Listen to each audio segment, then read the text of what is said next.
It's been 1 year na pala since my mother-in-law passed away. Araw ng linggo ngayon at day off din ni hubby. Eto, bibiyahe kami ng mahigit 4 na oras upang madalaw namin si mother sa cemetery. And syempre, happy and super excited na din kami na madala ulit namin si mother. At andito na po tayo, paparating na po tayo sa cemetery.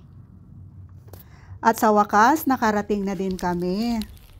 At nauna na si hubby, super excited nang makita si mother.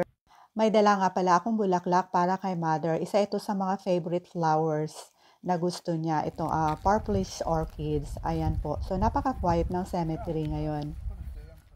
At pabalik na kaming pauwi. Eto po. So, napaka-quiet po ng daan. Parang kami lang po ang dumadaan dito. Ganito talaga pag nasa country road.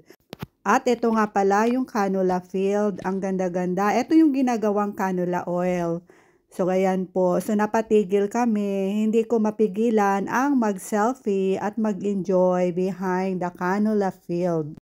At tuloy-tuloy pa rin ang biyahe. Kahit 6 o'clock na, ganyan pa rin, maliwanag. Maganda ang weather, walang traffic, kaya ayan, nakangiti pa rin. Maliban sa magagandang tanawin, meron pala akong napansin dito, isang bundok na Hugis Elefante.